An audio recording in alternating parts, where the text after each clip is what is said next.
اللہ رومی رحمۃ اللہ لکھا ہے حضرت عیسیٰ علیہ السلام کے دور کا. آپ فرماتے ہیں کہ حضرت عیسیٰ کے پاس ایک شخص آیا تو اس نے کہا مجھے جانوروں کی بولیاں سکھا دے. جناب عیسیٰ علیہ السلام فرمانے لگے، یا حضرت موسیٰ علیہ السلام فرمانے لگے، بھئی تو جس طرح بھی ہے نا تو اسی طرح ہی اچھا ہے. جو کام تیرے اختیار میں نہیں ان میں مداخلت نہ کر. جو کام جس کا ہے اسی کو ساجے. تو مداخلت میں کر لگا، نہیں مہربانی کرے. آپ نے فرمایا چلو ٹھیک ہے سکھا دیتے ہیں. وہ آدمی گھر کے اندر بیٹھا تھا تو جانور رکھے ہوئے تھے، گھوڑا تھا، گائے تھی، بکری تھی، بلی تھی، کتا تھا، چند جانور تھے. تو چھوٹی سی کوئی چیز گری ہوئی تھی تو کتا کھانے لگا تو بلی نے پہلے کھا لی. اس نے کہا مجھے تو کیوں نہیں کھانے دیا، ساری کھا گیا ہے. تو بلی کہنے لگی فکر نہ کر، تمہارے مالک کا گھوڑا کل مر جائے گا، بڑا ذرا گوشت ہوگا، کھا لینا. تو مالک نے بات سن لی، وہ بڑا سمارٹ بنا، گھوڑا رات کو ہی بیچ آیا. تو اگلے گھر جا کے مر گیا. اب اگلے دن بلی اور کتا پھر بات کر رہے ہیں تو کتا کہتا ہے تو بڑی جھوٹی ہے، تو نے کل کہا تھا گھوڑا مرے گا، وہ تو مرا ہی نہیں. کہنے لگی چل فکر میں کر، آج گائے مرے گی. اس نے سن لیا اور گائے بھی چھوڑ آیا. پھر اس نے کہا تو بڑی جھوٹی ہے، تو نے کہا تھا گائے مرے گی، کوئی نہیں مری. کہنے لگی فکر نہ کر، آج بکری مرے گی. اس نے سن لی، بکری بھی چھوڑ آیا. مولا رومی رحمۃ اللہ تعالیٰ علیہ فرماتے ہیں کہ بلی بڑی مایوس بیٹھی ہے تو دوسرا جانور کتا اس سے پوچھتا ہے کہ تو آج بڑی پریشان ہے، کیا ہوا؟ بڑے تو جھوٹ بولتی تھی، آج بڑی مایوس ہے. کہنے لگی پریشان اس لیے ہو کہ آج ہمارے مالک کی روح پرواز کر جائے گی. بکری تو چھوڑ آیا تھا، گائے تو چھوڑ آیا تھا، گھوڑا تو چھوڑ آیا تھا، اپنے آپ کو کہاں چھوڑ کے آتا؟ حضرت اسرائیل علیہ السلام سے بھی کچھ چھپ سکتا ہے. اب بڑا پریشان ہوا حضرت عیسیٰ علیہ السلام کی خدمت میں، حضور مہربانی کرے، وہ تو باتیں کر رہے جانور کہ میری باری ہے. تو آپ فرمانے لگے تجھے کہا تھا تو جس حال میں ہے اسی میں رہ، آگے بڑھ کے مداخلت نہ کر، اپنے دائرہ کار کے اندر رہ. تو آگے بڑھا ہے، تو مرضی کا رزلٹ چاہتا تھا. کہا حضور مہربانی کرے اب ہوگا کیا؟ آپ فرمانے لگے تیرے گھر کے اندر ایک شخص کی موت لکھی ہوئی تھی، گھوڑے کا وقت آیا تو اسے چھوڑ آیا. اب وہی موت جب گائے پہ آئی تو اسے چھوڑ آیا. اب تو نے تو سمجھا کہ میں نے وہاں سے بھی لاکھ بچا لیا ہے، یہاں سے بھی 80,000 بچ گیا ہے. بکری کی باری آئی تو نے وہ بھی 30,000 بچا لیا. اب تو نہیں بچ سکتا، اس لیے کہ ارادہ قدرت ہے. تو اپنی مرضی کا رزلٹ مانگ رہا تھا نا، تو وقت آ گیا ہے. اگر تو ارادہ قدرت پہ رہنے دیتا تو شاید تیری عمر لمبی کر دی جاتی. حضرت سری شکتی رحمت اللہ علیہ درخت کے نیچے بیٹھے تھے. تو درخت سے کہنے لگے کئی دن ہو گئے کوئی نصیحت نہیں کسی نے کی، تو چل تو ہی کر دے کوئی، میرا دل سخت ہو گیا. تو اللہ نے درخت کو زبان دی، وہ بولنے لگا. کہنے لگا میری طرح کے بن جائیں، خود دھوپ میں جلتا ہوں، لوگوں کو چھاؤں دیتا ہوں، لوگ روڑے مارتے اور میں انہیں پھل دیتا ہوں. تو حضرت فرمانے لگے تیری بات نے میرے اوپر بڑا اثر کیا، ایک سوال نہ پوچھ لوں؟ کہنے لگا پوچھ لیں. تو فرمانے لگے تو اتنا ہی اچھا ہے تو تیرا انجام کیوں نہیں اچھا؟ جب تو خشک ہو جاتا ہے تجھے جلا ہی دیا جاتا ہے. اصل تو یہ نا کہ انجام بندے کا ٹھیک ہو، آخرت اس کا انجام ٹھیک ہو، تجھے جلا دیا جاتا ہے. تو کہتے ہیں درخت کہنے لگا حضور آپ نے تو مجھے کہا تھا نصیحت کرنے کا، اب آپ نے مجھے شروع کر دی ہے اور میری نبض پہ آپ نے ہاتھ رکھ لیا ہے، بڑا اچھا کیا مجھے آپ نصیحت کر رہے ہیں. کہنے لگا حضور میرے اندر بڑی خوبی ہے پر ایک خامی ہے جس وجہ سے میرا انجام ٹھیک نہیں ہوتا. میرے پاس استقامت کوئی نہیں، ادھر کی ہوا ہوتی ہے میں بھی ادھر کہیں ہو جاتا ہوں. اگر کہیں استقامت ہوتی تو پھر میرا یہ انجام نہ ہوتا. استقامت اختیار کریں زندگی کے اندر. استقامت جو ہے وہ انسان کا انجام ٹھیک کرتی ہے. تیرا جو توکل ہے وہ مضبوط ہونا چاہیے، تیرا بھروسہ اپنے رب کی ذات. تو غافل ہو گیا اللہ سے، تو نے اسباب پر بھروسہ سارا کرنا شروع کر دیا. اسباب اختیار کیے جاتے ہیں، بھروسہ رب کریم پہ کیا جاتا ہے. دینے والا عزت بھی اللہ دے گا، رزق بھی اللہ دے گا. بلکہ امام غزالی رحمۃ اللہ علیہ نے تو حدیث لکھی ہے، آپ فرماتے ہیں کہ نبی پاک صلی اللہ علیہ وسلم نے فرمایا جس نے بندوں سے عزت تلاش کی رب اسے رسوا کر دے گا. جو سیاست کر کے عزت حاصل کرنا چاہتا ہے، جو اس طرح کا ماحول بناتا ہے کہ میں کوئی ایسے کام کروں کہ لوگ میری واہ واہ کریں، لوگوں سے عزت کا حصول کرنے والے کو رسوا کر دیا جاتا ہے۔ عزت در اصل وہی ہے جو رب کریم عطا فرماتا ہے۔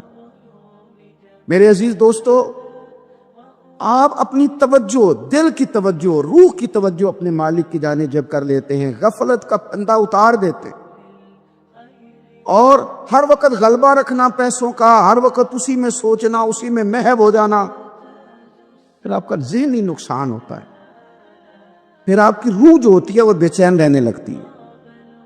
پھر ایسے بھی غریب دیکھے جن کے پاس پیسے ہیں، پیسوں کے علاوہ کوئی شے بھی نہیں۔ پھر ایسے بھی تنگ دست دیکھے کہ جن کے پاس جائیدادیں بڑی ہیں اور ان کے پاس رات کو سکون سے سونے کے لیے وقت کوئی نہیں۔ عزیز بھائی، حضرت اویس کرنی رضی اللہ تعالیٰ عنہ کی ملاقات ہو گئی حضرت حرم بن حیان کے ساتھ، یہ بھی تابعی ہیں۔ تو حضرت حرم بن حیان رحمۃ اللہ علیہ کہتے ہیں، یہ نا ہم تو خیر بڑی ساری باتیں سنتے ہیں تو نصیحت نہیں نا حاصل کرتے، ویسے بھی یہ دور تقریریں سننے کا ہے۔ جو عمل کرنے والے لوگ تھے ان کا کیا طریقہ تھا کہ وہ ایک دو جملہ ہی کافی تھا، علم و بس کری ہو یار، وہ ایک کوئی حرف تے نہیں درکار، جملہ ایک بھی تیرے لیے کافی ہے، لیکن شرط یہ کہ تو عمل کا ارادہ رکھتا ہو، تیرا خیال ہو کہ عمل کرنا۔ وہ لوگ نا مختصر سی باتیں کرتے، مختصر سی نصیحتیں کرتے، لیکن وہ عکس جلدی کرتے، اس میں سے اپنے لیے خیر جلدی تلاش کرتے۔ حضرت حرم بن حیان کی ملاقات ہوئی حضرت اویس کرنی رضی اللہ تعالیٰ عنہ کے ساتھ، تو حضرت حرم بن حیان کہتے ہیں میں نے عرض کی حضور میں کسی ملک میں جا کے رہنا چاہتا ہوں، کہیں سکونت اختیار کرنا چاہتا ہوں، یہاں سے ہجرت کرنا چاہتا ہوں، تو مجھے کوئی آپ مشورہ دے میں کہاں جاؤں؟ تو فرماتے ہیں کہ میں نے جب یہ سوال کیا تو حضرت اویس کرنی نے مجھے اشارہ دیا، فرمانے لگے ملک شام چلا جا۔ کہتے میں نے اگلا سوال کیا حضور وہاں جا کے کاروبار کیا کروں گا، رہوں گا کیسے، کھاؤں گا کہاں سے؟ تو فرماتے ہیں حضرت اویس کرنی نے رومال اٹھایا، کندھے پہ رکھا اور چلنے لگے۔ میں نے کہا حضور آپ نے سوال کا جواب ہی نہیں دیا۔ تو فرمانے لگے جس دل کو ابھی تک یہی یقین نہیں آیا کہ روزی کون دیتا ہے، اسے میں نصیحت کیا کروں؟ میں تجھے نصیحت کروں جسے آج تک یہی نہیں پتا کہ روزی کون دیتا ہے؟ تو ابھی تک اپنے دل کو پکا ہی نہیں کر پایا کہ روزی رب دیتا ہے؟ او خدا کے بندے کیا نصیحت کروں تجھے، تو ابھی تک یہاں اڑا ہوا ہے۔ مال کماتے کماتے مقصد مال نہیں بنانا، دولت حاصل کرتے کرتے محبت دولت کی نہیں دل میں پیدا کرنا، بال بچے، گھر بار، مکان، اس کے پیچھے بھاگتے بھاگتے ایسا نہ ہو کہ پلٹ کر دیکھیں تو ہمارا بہت سا روحانی، فکری اور ذہنی نقصان ہو چکا ہو۔ بہت سارے لوگ ہم میں سے ایسے ہیں جو الحمدللہ مقصود نہیں دولت کو بناتے، جن کا مقصود رزق حلال ضرور ہے لیکن وہ اس کو اپنے ذہن پہ سوار نہیں کرتے، صرف دولت کی ہو کے زندہ نہیں ہے، وہ اللہ کے بندے بن کے زندہ ہے، رسول اللہ صلی اللہ علیہ وسلم کے غلام بن کے فخر محسوس کرتے ہیں۔ دولت کی طرف جتنی زیادہ ہماری توجہ ہو گئی ہے اور مال کی جانب جتنا زیادہ ہمارا ذہن ہو گیا ہے، سارے رشتے مال میں تلنے لگ گئے، ہر چیز کو اسی عینک سے دیکھا جانے لگا ہے۔ اللہ تعالیٰ نے قرآن مجید میں ارشاد فرمایا کہ یا ایھا الذین آمنوا لا تلہکم اموالکم ولا اولادکم عن ذکر اللہ، اے ایمان والو تمہارا مال اور تمہاری اولاد تمہیں اللہ کے ذکر سے کہیں غافل نہ کر دے۔ اور داتا صاحب نے پھر حدیث لکھی نبی کریم علیہ السلام، فرماتے کچھ علم حاصل نہیں کرتے، کچھ علم لیتے ہیں پر اس سے نفع نہیں لیتے، پتہ ہوتا ہے پر عمل نہیں کرتے۔ آپ نے حدیث لکھی ہے، نبی کریم علیہ السلام نے فرمایا اللہم انی اعوذ بک من العلم لا ینفع، اے اللہ میں اس علم سے تیری پناہ مانگتا ہوں جو علم تو ہو پر اس سے نفع نہ اٹھایا جا سکے، جو علم تو ہو پر اس پر عمل نہ ہو۔ داتا صاحب رحمۃ اللہ علیہ فرماتے ہیں علم ہمیشہ اس لیے سیکھنا کہ اللہ تبارک و تعالیٰ تمہیں اس کا نفع عطا کرے، اور پھر آگے بڑھتے ہیں تو آپ فرماتے ہیں جب علم سیکھ لو تو پھر نہ اللہ رسول سے عشق کرنا، فرماتے ہیں پھر نمازیں پڑھنا آسان ہو جائے گا، روزے رکھنا آسان ہو جائے گا، قرآن مجید پڑھنا آسان محبت کرنا. اور آپ نے مثال دی, جہاں بھی کوئی بات سمجھاتے ہیں ایک مثال دیتے ہیں, مثال دی. فرمانے لگے حضرت عبداللہ ابن مبارک رحمۃ اللہ تعالیٰ علیہ فرماتے ہیں میں شروع میں ایک عورت پہ عاشق ہو گیا تھا.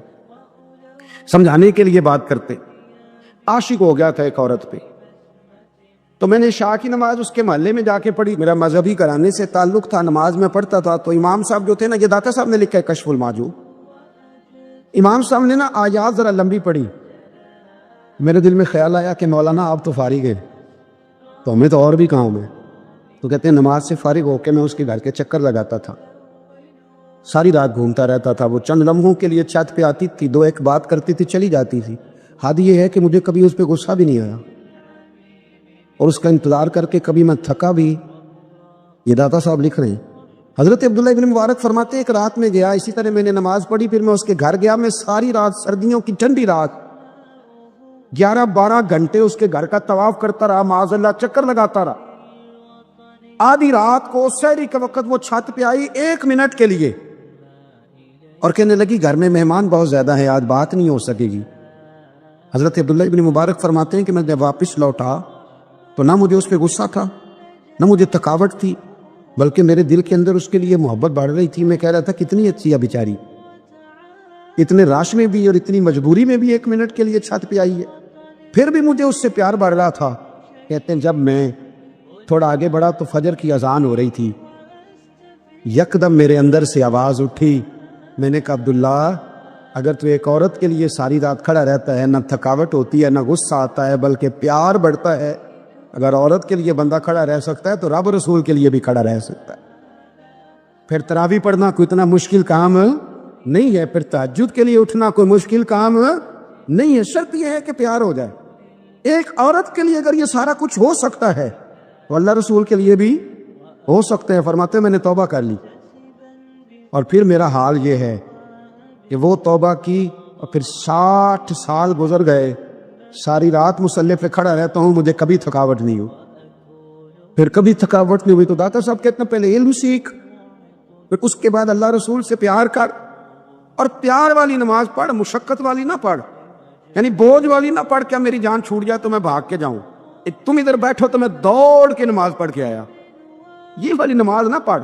پھر تو آیا تو پھر ذوق پیدا کر, پھر تیرے اندر شوق ہو, پھر تو توانائی والا جذبہ رکھے دین کے معاملے میں.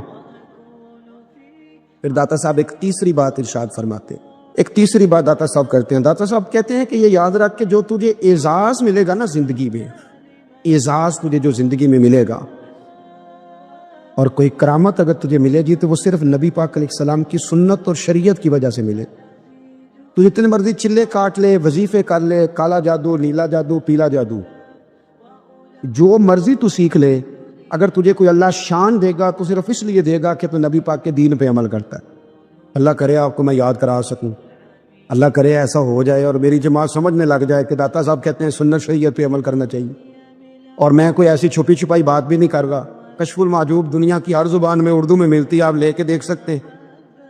داتا صاحب فرماتے ہیں اعزاز جو تمہیں ملے گا نا, اگر شان چاہتے ہو, وہ ہمارے نا بہت سارے ایسے لوگ ہیں جو کہتے ہیں کوئی ایسی چیز ہاتھ لگے, اللہ دین کا چراغ ایسے گھسایا جائے اور فوری طور پہ پیر صاحب نے کہہ دیا تو ریل پیل ہو گئی پیسوں کی. تو میں کہتا ہوں یہ تو دین کا مزاج ہی نہیں, یہ تو دین کی طبیعت ہے ہی نہیں, یہ تو ذوق ہی نہیں دین کا, یہ طبیعت ہی نہیں, مزاج ہی نہیں. میرے عزیز داتا علی اجویری رحمۃ اللہ علیہ فرماتے تو سنت پہ عمل کر, شریعت پہ عمل کر. اللہ کا قرآن کہتا ہے قل ان کنتم تحبون اللہ فاتبعونی یحببکم اللہ. فرمایا اللہ کا قرآن کہتا ہے کہ جب تو نبی کریم کی غلامی کرے گا نا تو اللہ خود تمہیں اپنا محبوب بنا لے گا. بنی اسرائیل میں ایک شخص تھا, امام غزالی رحمۃ اللہ علیہ فرماتے ہیں اس کا دل چاہا کہ پتہ تو کروں جنت میں میرا پڑوسی کون ہوگا. اس کو خواب میں بتایا گیا کہ فلاں بن فلاں تیرا جنت میں پڑوسی ہے. اب یہ بڑا عابد تھا, زاہد تھا, عبادت گزار تھا, پرہیزگار, بڑا نیک تھا, بڑا پرہیزگار. یہ سفر کر کے اس کے پاس گیا, اس کو جا کے کہنے لگا میں تیرا مہمان نہ بن جاؤں, 2-3 دن کا بن جاؤ. کہتے میں 3 دن اس کے ساتھ رہا, میں اس سے زیادہ نوافل پڑھتا تھا, زیادہ صدقات و خیرات کرتا تھا, زیادہ عبادات کرتا تھا, وہ تو میرے مقابلے میں کچھ بھی نہیں. 3 دن کے بعد میں آنے لگا تو میں نے اس کو کہا یار میں ایک مقصد کے لیے آیا تھا تیرے پاس. اس نے کہا بتائیے. میں نے کہا کہ میرا آنے کا مقصد یہ تھا کہ میں دیکھوں تو کون سی ایسی عبادت کرتا ہے کہ جنت میں تو میرا پڑوسی بنے گا، لیکن تیری عبادات ریاضت میں تکبر نہیں کرتا، لیکن میں نے کوئی خاص چیز دیکھی نہیں، کوئی خاص بات ہے تو مجھے بتا دے۔ تو بندہ کہنے لگا کوئی خاص بات نہیں، ہاں ایک چھوٹی سی عادت ہے میرے اندر، چھوٹی سی عادت۔ بڑے لوگ کبھی بھی اپنی باتوں کو بڑا نہیں سمجھتے، کہ ایک چھوٹی سی عادت ہے، کہ وہ کون سی؟ تو وہ کہنے لگا اگر شدید گرمی ہو نا تو میں نے اپنے رب سے کبھی سردی نہیں مانگی، اور کبھی برف جمی ہو نا گلیوں میں تو میں نے اپنے رب سے کبھی گرمی نہیں مانگی۔ میں سمجھتا ہوں میرا رب مجھے دیتا ہی وہ ہے جو میرے حق میں بڑا بہتر ہوتا۔ یہ ایک میری چھوٹی سی عادت ہے کہ کڑاکے کی دھوپ میں میں نے کبھی مالک سے سایہ لی، سایہ کا سوال نہیں کیا، اور اگر تیز بارش ہو رہی ہو تو میں نے کبھی یہ نہیں کہا کہ بارش نہیں ہونی چاہیے تھی، کیا بنے گا فلاں چیز کا۔ میں سمجھتا ہوں جو بہتر تھا اللہ نے وہی دے دیا ہے، تو میں مطمئن رہتا ہوں۔ تو عابد وہ نیک آدمی، وہ اللہ کے ولی کہنے لگے اسے چھوٹی سی عادت نہ بتا، تیری یہ وہ عادت ہے جس کی وجہ سے رب تجھ سے راضی ہو گیا ہے، اللہ تجھ سے راضی ہے تیری اس عادت کی بنا پر۔ جب ہمارے مزاج میں یہ چیزیں آ جائیں گی نا کہ جو میرے حق میں بہتر تھا مالک نے مجھے وہ دے دیا ہے، پھر ہم ہر جگہ بیٹھنے کی تمنا نہیں کریں گے، پھر سامنے والے سے ہم حسد نہیں کریں گے، پھر ہم یہ نہیں چاہیں گے کہ اللہ کرے وہ مر جائے اور اس کی ہر چیز مجھے مل جائے، پھر ہمارا مزاج، پھر ہماری طبیعت یہ نہیں رہے، اللہ کی رضا پہ راضی رہے، مالک کے فیصلوں میں اپنے دل میں کوئی بوجھ محسوس نہ کرے، اپنی زندگی اللہ کے فیصلوں۔ دیکھیں نا، جو ماں باپ اللہ نے بڑے اچھے سمجھے وہ ہمارے لیے پسند کی، وہ اللہ نے ہمارے لیے جو اس نے ہمارے حق میں بڑے، جو بہن بھائی، اللہ کرے آپ کو سمجھ آئے، جو بہن بھائی اس نے ہمارے حق میں بڑے اچھے سمجھے وہی بہن بھائی اس نے ہمیں عطا کیے۔ جس بیوی کو اس نے ہمارے گھر کے گلشن میں بہتر سمجھا اس کو لا کے اس نے ہمارے آنگن میں بٹھایا، اور جو اولاد اس نے ہمارے لیے باعث افتخار سمجھی وہ اولاد اس نے ہمیں عطا فرمائی۔ حضرت نوح علیہ السلام کا بیٹا کافر ہو گیا، پر کسی جگہ انہوں نے شکوہ نہیں کیا کہ مالک یہ کافر کیوں ہوا۔ اللہ کے قبضے میں ہے نا دل، پھیر سکتا ہے نا، مقلب القلوب ہے، لیکن حضرت نوح نے دعا اللہ کی رضا پر راضی رہے، اپنا مزاج بدلے، تاکہ معاشرے میں یہ جو گھٹن ہے، یہ جو ٹینشن ہے، یہ جو جھگڑا ہے، یہ جو چھینا چھانی ہے، یہ جو ایک دوسرے پر لوگوں کی نظریں ترچھی ہیں، یہ ختم ہو۔ سمجھو کہ میرے حق میں جو بہتر تھا مالک نے وہ چیز مجھے عطا کر دی۔ میں اکثر کہتا ہوں اپنے دوستوں کو، میں کہتا ہوں مجھے ایسے لگتا ہے جو سب سے اچھے ماں باپ تھے وہ اللہ نے مجھے عطا فرمایا، اور جو سب سے بہترین اساتذہ تھے نا ان کا دروازہ اللہ نے مجھے عطا فرمایا، اور جو جس شیخ جس پیر کو اللہ نے سب سے زیادہ شان عطا فرمائی اس کا دروازہ اللہ نے مجھے دکھایا، اور اس کے بعد اتنے تابعدار شاگرد میں نے کسی کے نہیں دیکھے جتنے مجھے ملے، اور اتنے وفادار پیر بھائی اور مرید میں نے کسی کے نہیں دیکھے جتنے مجھے ملے۔ میں اس بات پر، اور میں بات اس لیے نہیں کر رہا، میں آپ کو دل کی گہرائی سے بات بتا رہا ہوں کہ یہ عنوان زندگی ہے، یہ روح زندگی ہے۔ میں کبھی کبھی بڑے ناز کے ساتھ سجدہ شکر ادا کرتا ہوں کہ ایک بہت بڑا خوش نصیب شخص ہوں۔ اب یہ بات صرف سوچنے کی ہے، 100 لوگوں میں سے اگر ان 2 پہ ہی بندہ غور کرے جو نافرمان ہے تو پھر زندگی آگے چل سکتی؟ تو 98 پر غور کیوں نہیں کرتا؟ تو 98 پر غور کیوں نہیں کرتا؟ اگر کسی شخص کے ساتھ تیرے 20 سال گزرے اور تو صرف اس ایک دن کو یاد رکھے جس دن میں اس نے تکلیف دی تھی، تو پھر یہ تیری زیادتی ہے۔ تو باقی ان دنوں کو کیوں نہیں یاد رکھتا جن دنوں میں اس کے تیرے ساتھ محبت والا معاملہ فرمایا، خدمت والا، راضی بالرضا کا مزاج بنائے۔ یہ مسلمان کے ایمان کا حسن ہے، یہ مسلمان کے کردار کا کمال ہے، یہ مسلمان کی سوچ کا بلند معیار ہے، یہ مسلمان کا اعلیٰ مقام ہے۔ حضرت عبداللہ ابن عمر کا بیٹا بیمار ہو گیا، بڑے پیارے ہوتے ہیں نا بیٹے، آپ بڑے پریشان تھے، شدید پریشان۔ صحابہ کہتے ہیں ہم نے آپ کو بڑی تکلیف میں دیکھا، کبھی اس حکیم کے پاس، کبھی اس حکیم کے پاس، کبھی اس جگہ، کبھی اس جگہ۔ کچھ دنوں کے بعد بیٹا انتقال کر گیا، لیکن کہتے ہیں جب ہم تعزیت کے لیے گئے تو ہم نے ان کے چہرے پر بہت ساری سکون کو، بہت ساری راحت کو دیکھا۔ بیٹا انتقال کر گیا، جب وہ بیمار تھا تو پریشان تھے، اب جب انتقال کر گیا تو سکون میں۔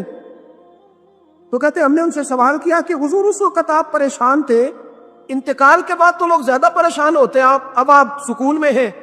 تو آپ فرمانے لگے جب تک میری ڈیوٹی تھی میں پریشان تھا، خدمت کر رہا تھا، نوکری کر رہا تھا، اب میں اسے اس کے پاس چھوڑ آیا ہوں جو مجھ سے بہت زیادہ اس کا خیال رکھنے والا ہے، جو مجھ سے کئی ہزار گنا بڑھ کے اس پر توجہ کرنے والا ہے۔ اب مجھے پریشانی اب میرا کریم مجھ سے کہیں بڑھ کر اس کا خیال رکھے گا، اسے سکون دے گا، اسے راحت دے گا، اور میں اپنے رب کے فیصلے پر بڑا راضی ہوں۔ اس نے جو بہتر سمجھا اس نے میرے حق میں وہ فیصلہ۔ حضرت ابن وقاص رضی اللہ تعالیٰ عنہ بڑے مستجاب الدعوات بزرگ تھے، مستجاب الدعوات۔ حضرت عبداللہ بن صائب رضی اللہ تعالیٰ عنہ فرماتے میں حج کرنے گیا تو میں طواف وداع کرنے گیا۔ حج کا آخری رکن ہوتا ہے، پس آتا ہے نا آفاقی حاجی تو طواف وداع کرتا۔ کہتے جب میں طواف وداع کرنے گیا تو طواف وداع کے موقع پر میں نے دیکھا کہ جتنا رش حجر اسود کے پاس ہے اتنا ہی حضرت ابن وقاص کے پاس بھی ہے۔ شاید سمجھ نہیں آئی آپ کو میری بات۔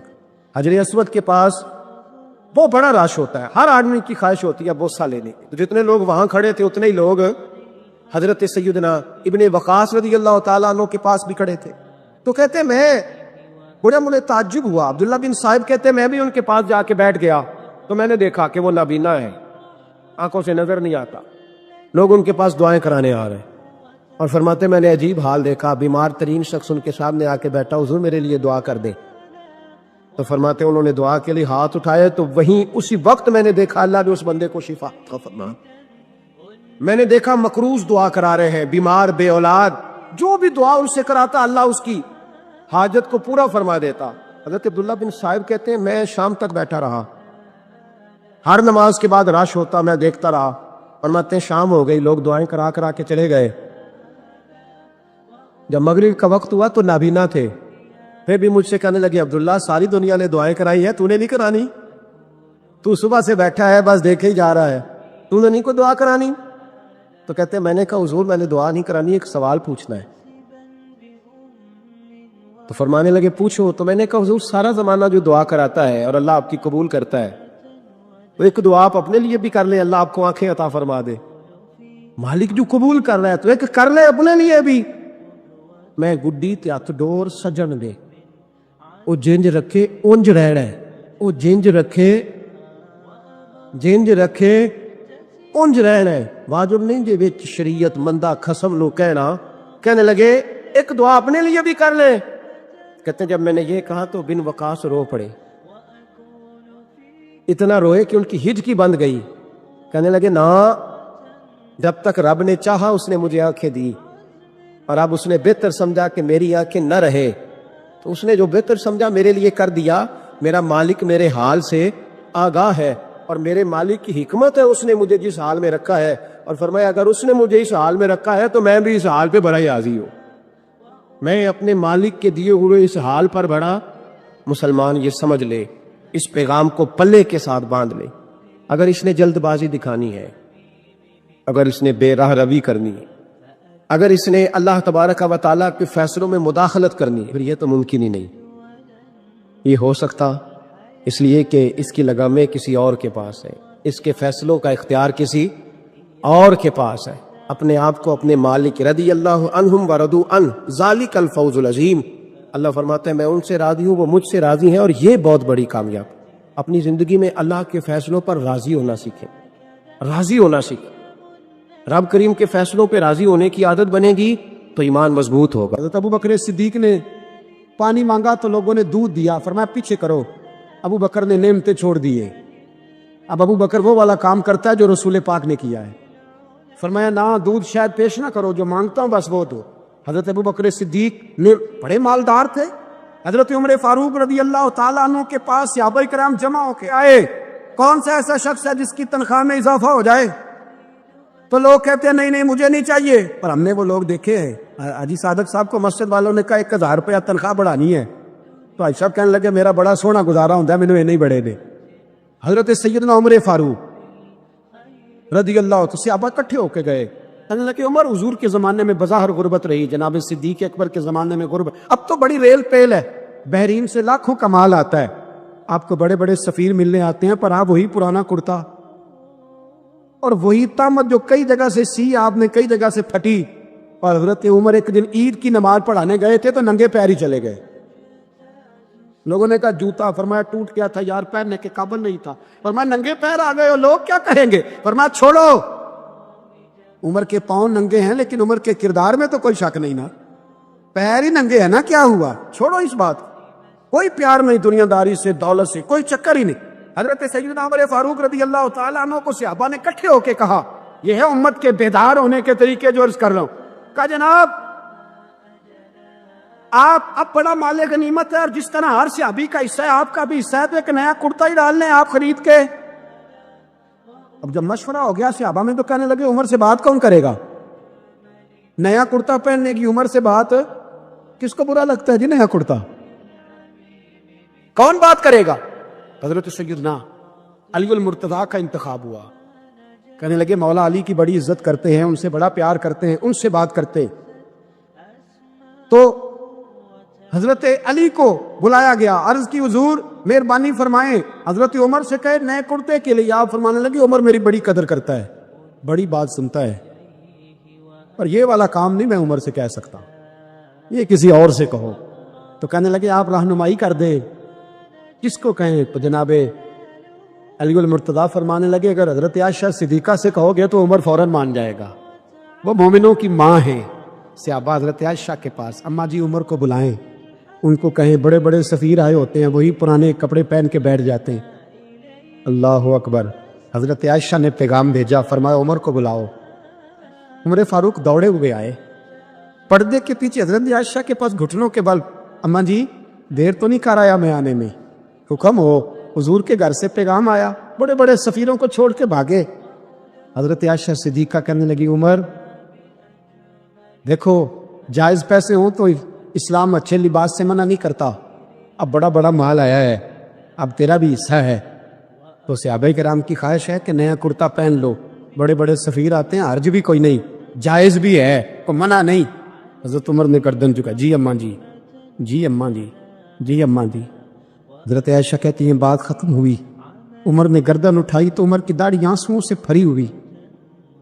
کہتی ہے مجھے کہنے لگے اماں جی میں تو صرف مسجد میں دیکھا کرتا تھا، آپ تو مصطفیٰ کو دن رات دیکھتی تھی، جس طرح کے کرتے آمنہ کے لال نے پہنے یا مجھے بھی پہنا دو، میں تیار ہوں، میں پہن لوں گا، میں تیار ہوں، پر جس طرح کے میرے نبی نے پہنے۔ حضرت عائشہ کہتی ہے میں پھوٹ کے روئی، میرا پلو آنسوؤں سے بھر گیا۔ فرماتی ہیں میں عمر کی بات سنتی گئی تو میرا پلو آنسوؤں سے، میں نے کہا عمر تو جا، تو ٹھیک ہے۔ فرماتی ہے عمر فاروق سلام کر کے اٹھے، امیر المومنین چلے گئے، اس کونے میں صحابہ چھپے ہوئے تھے، وہ آئے، کہا اماں جی کیا بات ہوئی؟ تو میں پھر رو پڑی۔ میں نے کہا کیا بتاؤں، تمہیں پرانے کرتے نظر آتے ہیں، اسے محمد عربی کے جلوے نظر آتے ہیں، اسے رسول اللہ کا رنگ نظر آتا ہے، اسے وہ غلامی نظر آتی ہے۔ اولاد بھی تمہاری ہے، مال بھی تمہارا ہی ہے، رہے گا بھی تمہارے پاس، لیکن اس کی موجودگی میں غافل نہ ہو جانا، غافلوں جیسی زندگی نہ بتانا۔ جو لوگ سڑک کو منزل بنا لیتے ہیں وہ رستے میں رہ جاتے ہیں۔ سڑک جو ہوتی ہے وہ راستہ ہوتی ہے، منزل نہیں ہوتی۔ یہ جو رزق ہے، دولت ہے، مال ہے، اولاد ہے، یہ تو سارا رستہ ہے اللہ کی طرف جانے کا، کہ تھوڑا سا رزق حلال کمائیں، کمر سیدھی ہو جائے، اور پھر ہم اپنے رب کریم کی عبادت کریں۔ ہم رزق حلال کمائیں تاکہ ہم ہاتھ پھیلانے سے بچیں، اور ہم اللہ کے بندوں کی ضروریات کا خیال کریں، دین کے کاموں میں اپنے آپ کو مشغول کریں، کچھ نہ کچھ اپنا حصہ پیش کریں۔ یہ مقصود تھا، یہ منزل نہیں، یہ تو صرف ایک راستہ تھا۔ ہم نے اب کیا کیا ہے کہ یہی چیز ہماری منزل بن کے رہ گئی ہے۔ رات پیسے گننا، سویرے اٹھ کے پھر گننا شروع کر دینا، پیسوں میں رشتوں کو تولنا، پیسے کے ساتھ ہی اپنے آپ کو ہر وقت لگائے رکھنا، الجھ کے رہ گئے ہیں لوگ، الجھ کے، اور پھر کوئی بندہ جیت نہیں رہا۔ ہمارے دادا بھی یہی کہتے تھے کہ کچھ پیسے کمانے ہیں تاکہ بچے پال لوں، یہ کہتے کہتے چلے گئے، ہمارے ابا بھی یہی کہتے تھے، پھر اس کے بعد ہم نے بھی یہی بولنی شروع کر دی ہے، تو جیتا تو کوئی بھی نہیں، جیتا تو کوئی بھی نہیں۔ مال کو ضرور حاصل کریں۔ حضرت بھاؤلک نقشبند بخاری رحمۃ اللہ علیہ فرماتے ہیں میں نے نا مینا کے میدان میں ایک نوجوان دیکھا جو لاکھوں کا کاروبار کر رہا تھا، لاکھوں کا، دیناروں کا کاروبار کرتا تھا، سونے چاندی ہیرے جواہرات کا کام کرتا تھا، لیکن فرماتے میں نے اس کے دل پہ نظر ڈالی،